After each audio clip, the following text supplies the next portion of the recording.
al rollo de 35 milímetros. Aquí estamos simbolizando toda esa millones y millones de kilómetros que Fujifilm, Kodak, Afghan ha venido produciendo. Y ayer me contaron una noticia que me dejó extremadamente triste y adolorido. La empresa IMAX europea se declaró en quiebra. No van a hacer más películas IMAX en gran formato. Kodak cerró prácticamente sus fábricas y dejó solamente un poquito para sus propias producciones, porque todavía hay productores y directores que gustan de fotografiar, de filmar realmente. Bien, yo iba a empezar la conferencia con el Miserere o con el Requiem de Mozart, pero mi señor me dijo, no vas a hacer el ridículo. Y bueno, entonces voy a empezar con la canción de Javier Solís, Cuatro siglos de Dios. Tampoco, no le va a ocurrir. Entonces vamos a imaginarla un poco y hacerle un poco ese duelo al 35 milímetros que tanto placer y tantas películas nos entregaron.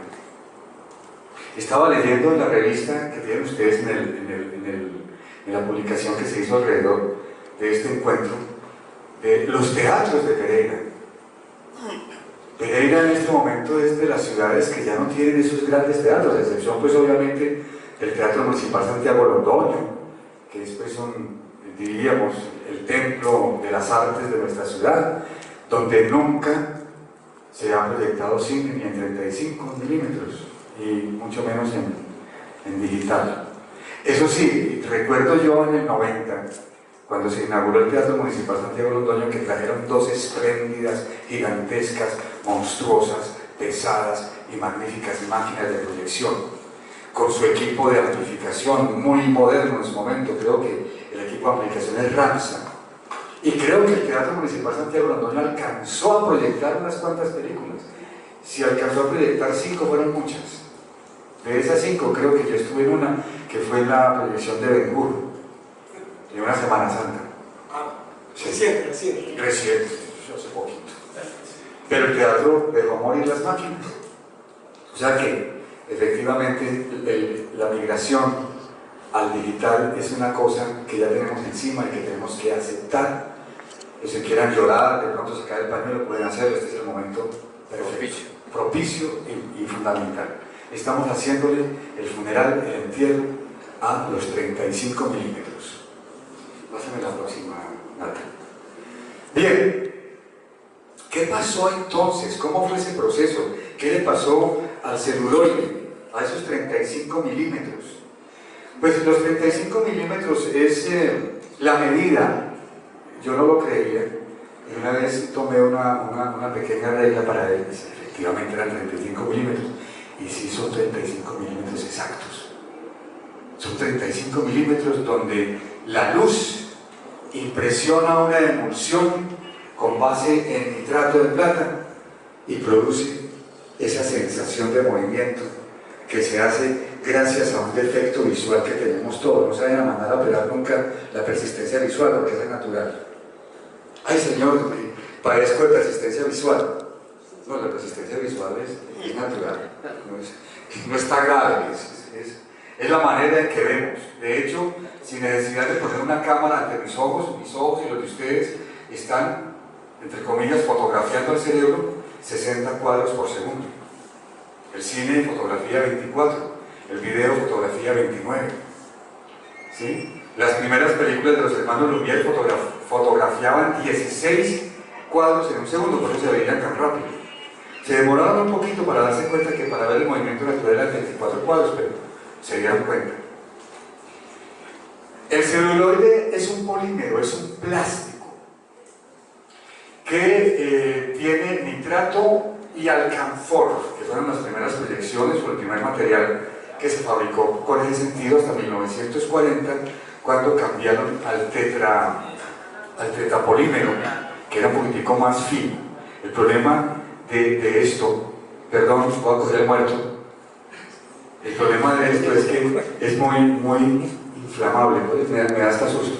De momento se nos prenda porque esto se inflama muy fácil. ¿Se acuerdan cuando las películas quedaban trabadas en el roller del proyector? Y se fundían y ¡plá! Y uno veía unos colores, es que hay tan bonito ese efecto, no, se está quemando la película. ¿Sí? Entonces, esto se inflama muy fácil. Después hicieron lo posible para que esto fuera un poquitico más fino y no se inflamara tan fácil. Pero esto tiene algunos inconvenientes. Por ejemplo, que si tú lo tienes guardado mucho tiempo, empieza a coger mal olor, se pudre, se daña y hay que botarlo. Lo que le pasó a Nido de Cóndores. ¿Se acuerdan del Nido de Cóndores? No quedó sino una fotico. Una secretaria de Mejoras Públicas un día sentía un fuerte y mal olor. Germán, buenos días. ¿Cómo amaneció? Gracias por la invitación. Hágalo. Un día una secretaria de Mejoras Públicas sintió muy mal olor en la oficina. Y pero ¿de dónde se da ese mal olor? Dios mío. Y empezó a rebuscar y encontró una lata que decía Nido de Cóndores. Y ese era lo que olía mal. Y la secretaria ni siquiera abrió a ver qué era lo que olía mal, no que cogió la lata a la basura y ya después vino el camión y la botó. Entonces, ese es uno de los inconvenientes.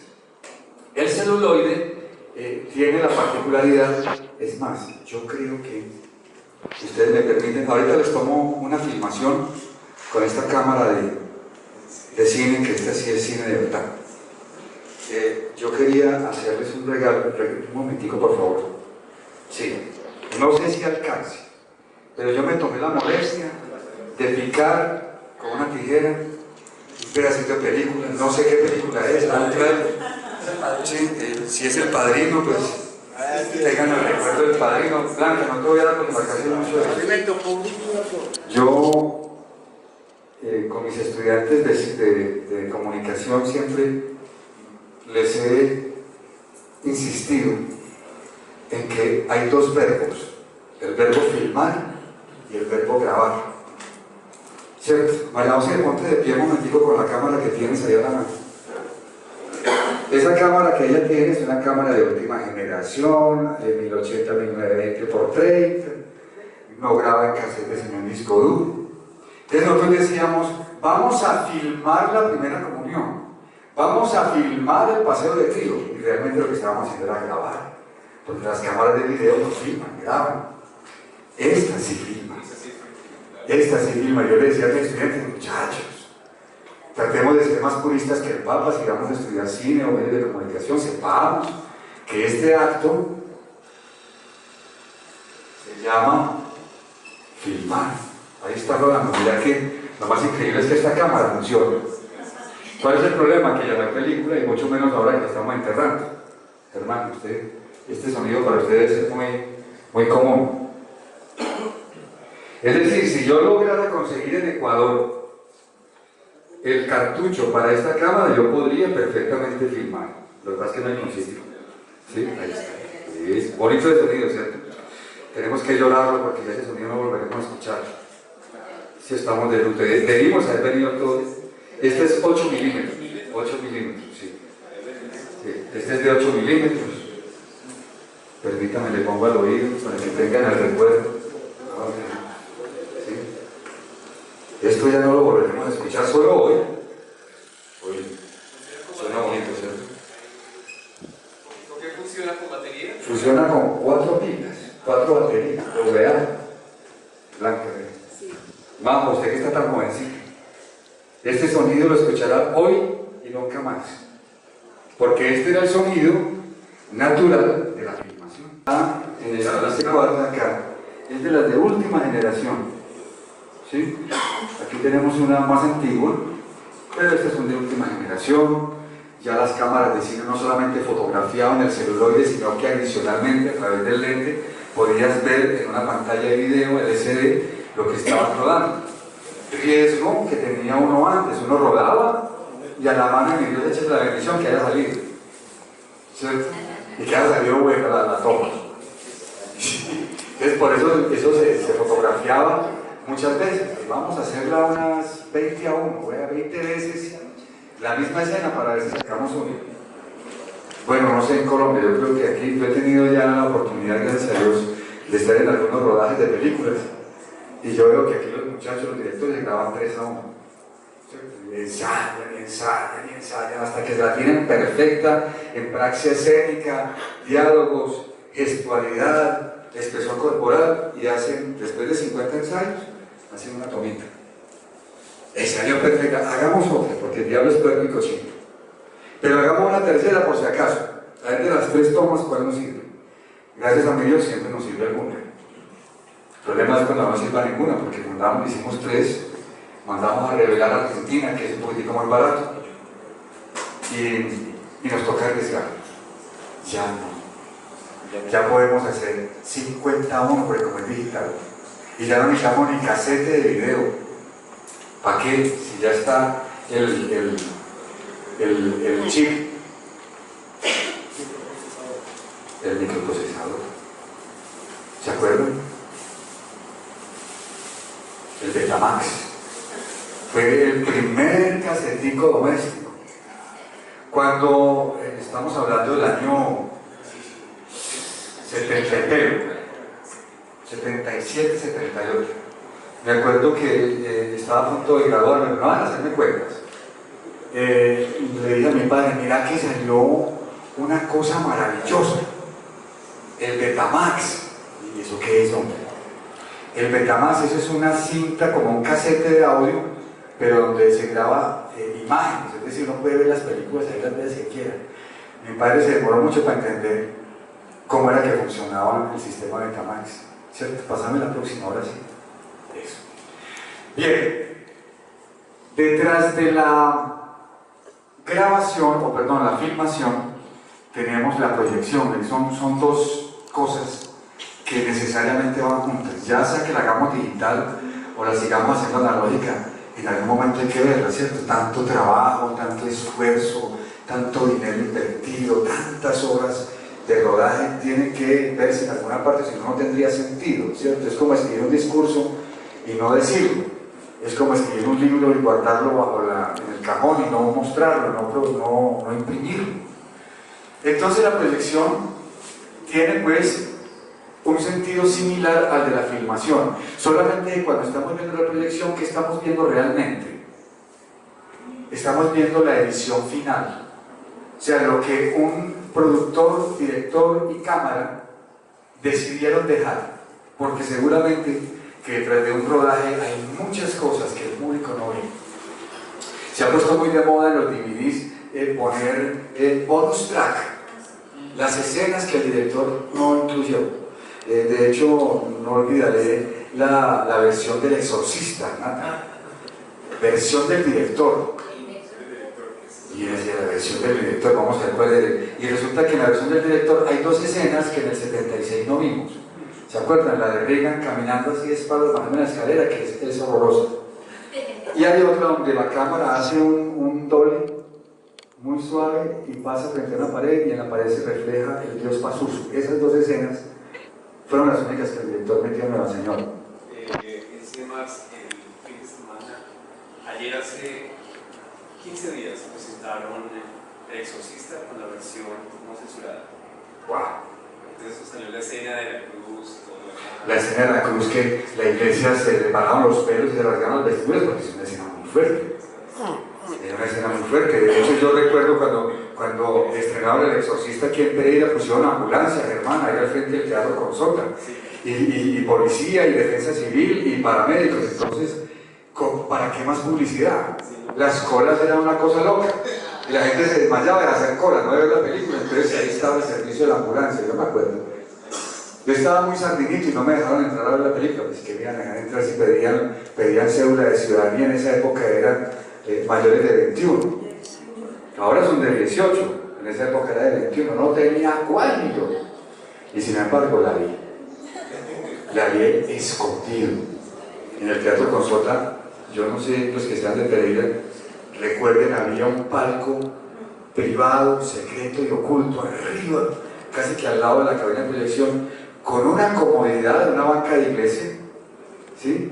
Nada más que era para la Junta de Censura. O sea, las películas llegaban a los teatros y a la Junta de Censura, que generalmente estaba encabezada por alguien de la alcaldía, alguien de la iglesia y alguien de la sociedad civil, y decían si la película iba o no iba. Me conseguí la manera, una amiga, le coqueteé a una chica, que era la hija de la señora de la taquilla, y finalmente, detrás de esos amores, pude verme la película ya a escondidas. Claro, me aterrorizó, imagínense, es una película fuertísima. Bien, entonces la proyección en esa época, tenía dos proyectores. El proyector, digámoslo así, el proyector A y el proyector B. Las películas llegaban en latas. Mi esposa y yo tuvimos una idea feliz hace mucho tiempo y fue que queríamos ingresar o entrar al negocio del cine. Y entonces logramos a través de nuestra fundación que la alcaldía de Belén de Umbría nos cediera un año la proyección y el manejo del Teatro Bolívar, de la Plaza de Bolívar de Belén de Umbría. Y eran así los proyectores, solo que no eran de lámpara de xenón, sino de carbón. 2 barras de carbón unidas por casi medio milímetro, se encendía con un chispazo eléctrico y la barra duraba como 5 proyecciones. ¿Sí? Entonces las latas, entonces estrenamos, para estrenar el teatro, trajimos de estreno de Umbría la superproducción Gladiador con Russell Crowe. Y entonces cuando yo hice los contactos con Cine Colombia en Cali, yo le pregunté a la niña, venga, ¿qué película me recomienda así que no me salga muy costosa, pero que sea de cartelera? Al Gladiador. ¿Y cuánto vale? En esa época el alquiler de la película nos costó creo que 200.000 pesos y nos dieron adicionalmente Anastasia. Lleve el Gladiador y Anastasia para que los niños. Ah, no, pero yo no había ¿cómo se dice? No había dimensionado lo de la película. Yo decía, sí, la película, muy chévere, vamos a entrar al negocio del cine. Conseguimos el proyeccionista, conseguimos las barras y probamos el sonido y todo funcionaba. Cuando me dicen, sí, don José Fernando, mañana le llega la película, reclámela en la ventanilla de flota de Velotax, que allá le llega a nombre suyo. Yo me fui para el terminal de transportes con la idea de que la película era un rollo.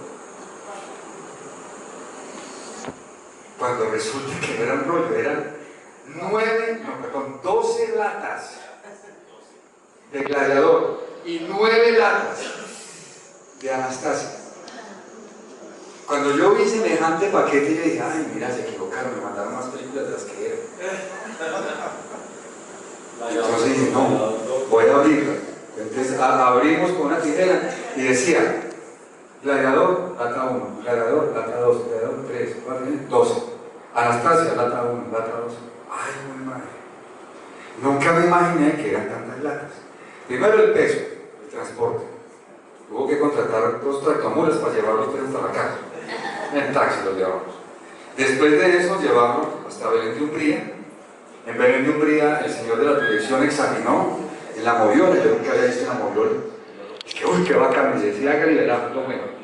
Iba enrollando y despegando la película. La montó y efectivamente se monta la lata 1 en el proyector 1 y la lata 2 en el proyector 2. Arranca la proyección en el proyector 1 y en el proyector 2 está stand-by. Y de pronto el señor se paró en medio, así como está este señorcito acá, se paró en medio de las 2 máquinas.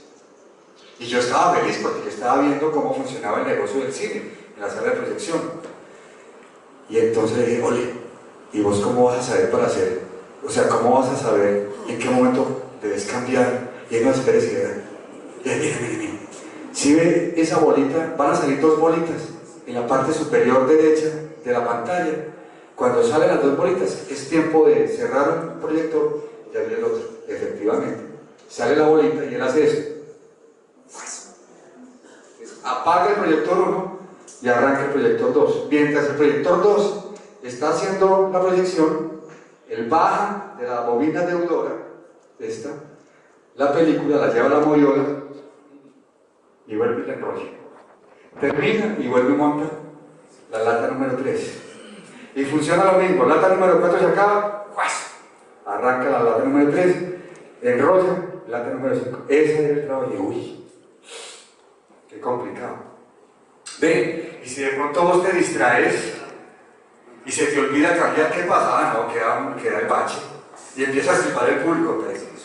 ¿Cuántas veces nos silbamos y aplaudimos en el teatro porque la película o se paraba o se cortaba o porque no hacían el cambio? De hecho, en estos días que fui con Majo, con María José a cine, ¿qué fue la película que vimos la última, amor? Esa memoria. Yo le decía a María José, el amanecer de los simios, ¿no? Sí, sí. Yo le decía a María José, gorda, hace muchos años uno venía al teatro y uno escuchaba allá arriba, o sea, el cambio de los dos proyectores. Pero eso cambió, pasame para la próxima. Esas son las latas, ese es un almacén pues, de enlatados, así más o menos me llegó Gladiador. Déjenme lo que es. Pásame la otra, por favor. La moviola del proyeccionista donde hacía los cortes, donde empataba, empalmaba. De hecho, a lo que le estamos haciendo hoy en el entierro es un roche, se llama un roche, o un rollo, de un avance, que es un tráiler. El avance se llama La versión de mi vida, Barney's Version, distribuida por Cine Colombia, México, Laboratorios HISA. Entonces el proyeccionista de la moviola pegaba los 3, 4 roches de avances para presentar el coming soon o lo próximo que vamos a ver en este teatro. Y él lo hacía, el proyeccionista además de proyectar tenía vocación de editor. Aprendió a editar. ¿Alguien vio Cinema Paraíso? Pero por favor, ahí más o menos se explica esa tarea del proyecto presentar la próxima proyección. El Platters funcionó muchos años. Claro, miren, aquí hay 1, 2, 3, aquí hay 4 rollos, 4 paquetes de una película y seguramente que en un Platter inferior puede haber otros 4 u otros 2 para completar el paquete completo de la película. Nada, pasemos a la próxima. Pero eso era en el teatro. En la época, estamos hablando.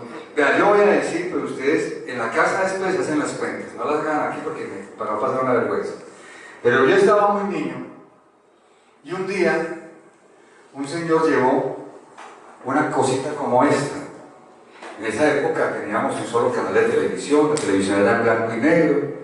Todavía no sabíamos cómo era la televisión en color, no teníamos todavía en la cabeza cómo era tener más de un canal de televisión, no teníamos idea cómo la televisión funcionaba en la madrugada o a las 9 de la mañana. La televisión colombiana arrancaba a las 5 de la tarde y a las 10 de la noche, chao. No sé en Cuba si sea, ustedes tienen también allá transmisión. Hoy tenemos solo 6 canales. Miren ustedes. Nosotros teníamos 1. Entonces un señor apareció con una cosita de eso. Y nosotros, ¿eso qué es? No, esto es una cámara de cine. Y yo me acuerdo que el señor nos filmó a la familia. ¿Sí? Es que señora sonría, señor, usted sonríe acá y sonríe acá. Y nosotros no, tan raras esas fotos que la tomé yo, Pacheco. Hicieron unos comerciales en televisión de RTI que decían: ¿está usted listo para recibir en su casa la televisión en color? Y yo decía, wow, televisión en color, uno con un solo canal. Bueno, para esa época ya había los en blanco y negro. Y salía de pronto el chinchullo diciendo: si usted ya tiene su televisión a color, pero usted no ve a color, no se preocupe, seguirá recibiendo su señal en blanco y negro. El próximo programa es un enlatado norteamericano que usted podrá ver a color. Si su televisor es blanco y negro, no se preocupe, cambie por los nuevos televisores Hitachi que están en 1979. Y llegó en el 80 finalmente la televisión en color. El primer televisor que llegó a mi casa era un televisor de 14 pulgadas. No veíamos televisión a color todo el día. Se veía Tarzán en color, se veía El Hombre Nuclear. ¡Wow! Se veía... ¿cómo? El hombre de atrás. Sí, Patrick Duffy. ¿Sí? Ese es el enlatado norteamericano, o sea, no lo que veía. Y a uno le decía, no se preocupe. Una vez termine la función en color, su televisor volverá a blanco y negro. Tengo Claro, pues que ya para sacarlo de aquí va a ser muy difícil porque ya casi nadie tiene ese sistema. Aquí tengo una serie de televisión de RCN del año 1985 que se llamaba Historias Juveniles. Yo tuve la feliz oportunidad de actuar en muchos capítulos, aquí tengo algunos en Betamax.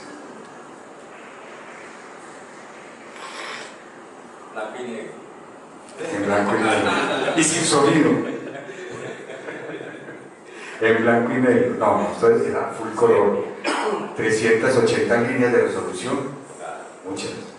Después apareció el VHS con 500 líneas de resolución y decía, uy, VHS mejor, claro.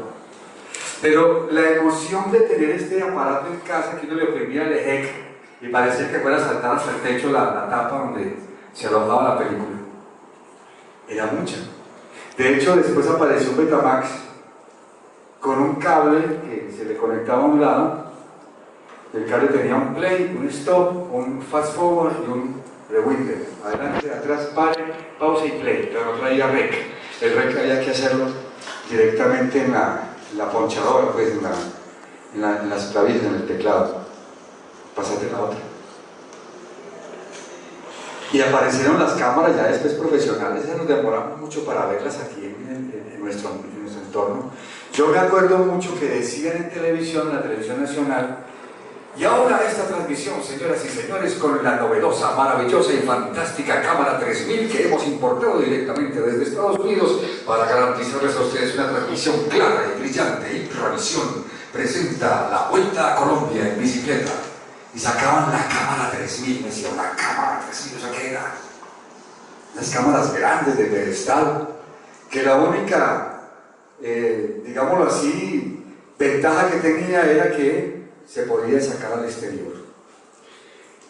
Hace muchos años, cuando empezamos el negocio de la televisión en nuestra ciudad, llegaron las cámaras 3/4, las Umatic, cámaras Hitachi de tubo, y lo primero que le decían a uno desde Bogotá es, muchacho, procure que no le tomen fotos con flash al lente de la cámara, procure no poner la cámara frente a una fuente de luz, procure no tomar imágenes del sol. Y uno estaba en el evento social grabando la entrevista y no faltaba el fotógrafo que llegaba y y uno seguía grabando, y cuando llegaba a ver el video le quedaba una mancha verde per secula seculorum. Y cada vez que prendía la cámara, lo primero que veía era la mancha verde sobre el viewfinder, y después la pasabas a la pantalla y ahí una mancha verde. No de gran formato que llegara. Había que desocupar la casa para meter el televisor y decidir si lo dejábamos en la sala, en el comedor o en el patio, porque era una cosa gigantesca. Era un televisor de proyección posterior. Es decir, si uno destapaba esta pantalla, que era un vidrio opaco, encontraba que aquí debajo había 3 enormes luces, una roja, una verde y otra azul, que mezclaban los colores, el cromatismo, y proyectaba la imagen al revés sobre esta pantalla. Es decir, la pantalla no era un iconoscopio, el iconoscopio realmente estaba aquí. Después alguien se dio cuenta que podía quitar la pantalla y tirar ese chorro de luz a una pared. Entonces empezó a ampliarse el formato de proyección doméstico, hasta pasar a cosas como lo que tenemos hoy. Las pantallas LCD, me acuerdo que lo primero que llegó en ese tamaño fue el plasma. Pasamos al LCD, pasamos al Full HD, pasamos al Full HD 3D, y ahora vamos en el Full HD 3D curvo. O sea, ya el televisor no es plano, ya es completamente curvo. Lo podemos ir a comprar ahorita si quieren, vale 6, 7 millones de pesos allí en la 14. Sí, con tecnología LED. Con tecnología LED, además que te regalan el home theater. Yo por el solo home theater voy a comprar el televisor. Y muchas familias, no contentas con esto o con esto, se han dedicado a comprar los videoproyectores o videobeam. Yo he visto muchos videobeam y estoy seguro que ustedes también. Y todos tenemos pues que pensar en el tiro de proyección. ¿Qué es el tiro? La cantidad de distancia que hay entre el punto de emisión de luz hasta llegar a una superficie donde se refleje. En un teatro el tiro mínimo es de 10 metros, ¿cierto? Entre el punto de la cabina y la pantalla, ese es el tiro.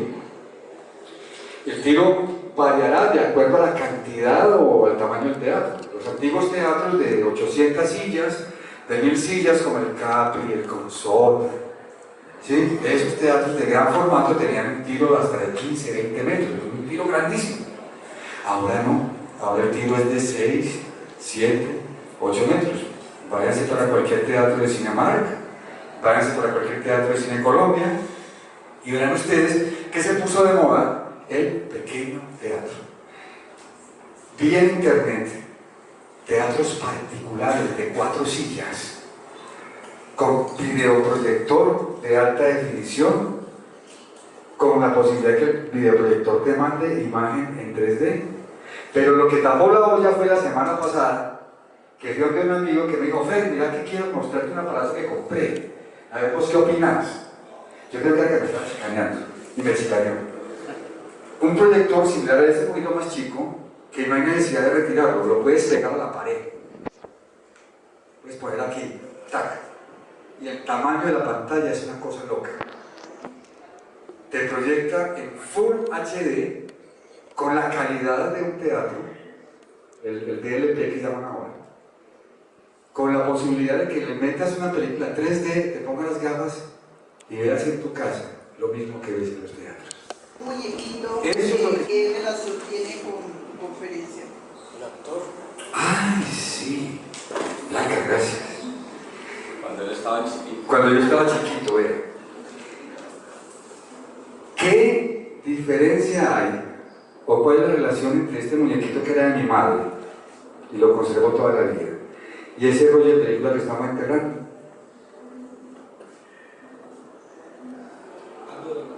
Sí, señor. Esto es celuloide también. De este material es el mismo material con que hicieron las películas. Es más, tenemos el muñequito Nata, que no quiero que se me vaya a quedar con pelo. Esta peineta, ¿sí?, las fabrican con rollos de película viejos. Entonces uno no sabe cuando se está peinando con Luis Buñuel o de repente está Eduardo que está pasando por la cabeza. Porque esto también es celuloide. El muñequito, la película y esta peineta son hechas de celuloide blanco. Después yo traje el muñequito, gracias por aportarme. Y